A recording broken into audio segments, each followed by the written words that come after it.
Bonjour, Jérôme Gouvet, je suis organisateur de la Coupe d'Océan by Twin Cup qui se déroulera dans le cadre du Pau Motors Festival. J'en suis également un des pilotes.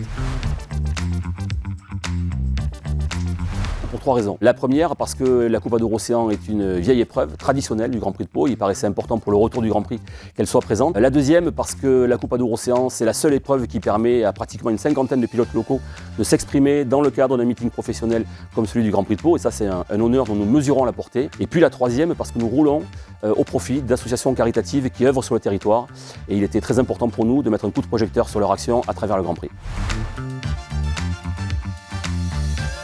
C'est à la fois une bonne chose et un impératif, parce que pour participer, il fallait absolument que nous nous inscrivions dans la démarche de transition écologique du Grand Prix. Deuxième avantage du bioéthanol pour nous, c'est qu'il apporte un petit surcroît de performance. Donc ça, c'est pas mal d'avoir gagné quelques chevaux grâce au bioéthanol. Et puis tout simplement, je pense qu'il y a une cohérence entre ce qui se passe dans le monde aujourd'hui et ce que nous allons proposer à travers l'utilisation du bioéthanol, qui en plus est un carburant plus économique. Pour des pilotes amateurs comme nous, en termes de budget, c'est une excellente chose. Alors le passage au bioéthanol ne change rien, à part juste la fierté de s'inscrire dans le mouvement qui a été lancé par les organisateurs. En termes de performance, c'est même un petit peu mieux, et en termes d'utilisation des voitures, c'est rigoureusement la même chose.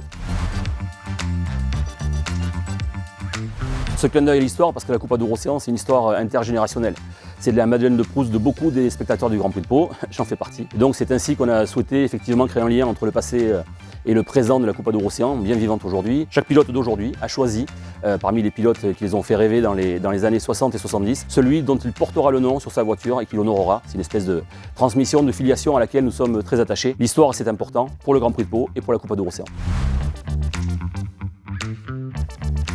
Pour nous, c'est déjà gagné parce que le plateau est complet. On a droit à 54 Twin Cup en piste. Nous aurons 54 Twin Cup en piste. Nous avons choisi, dans le cadre de la Coupe d'Océan by Twin Cup cette année, d'inviter aussi des pilotes hors Coupe d'Océan. Ils seront peu nombreux, puisque à ce stade, nous avons 38 voitures qui seront composées intégralement de pilotes locaux, inscrits dans la Coupe d'Océan. Et comme certains partagent le volant, aujourd'hui, nous avons 47 pilotes béarnais inscrits à la Coupe d'Océan. C'est pas tout à fait vrai d'ailleurs, parce que parmi les 47, il y a 2 pilotes landais. Ça aussi, c'est la tradition de la Coupe d'Océan. Ce sont les pilotes landais, basques et béarnais qui participent. Mais là, c'est 45 contre 2, donc les béarnais vont gagner. Ça va être quand même une belle bagarre cette affaire-là, parce que 54 voitures dans les rues de Pau, des Twin Cup qui sont petites et maniables. La bagarre est généralement dans les limites autorisées, peut-être un peu des fois au-delà. Puis là, avec la suprématie locale en jeu, je pense que ça va être un énorme spectacle. Nous aurons en plus la grande chance de participer à une épreuve de niveau international et de le faire en nocturne, avec une partie gratuite. Je pense qu'il va y avoir beaucoup de monde qui va venir voir les courses de Twin Cup. Et donc la Coupe d'Océan, que ce soit le vendredi ou le samedi, nous vous attendons nombreux.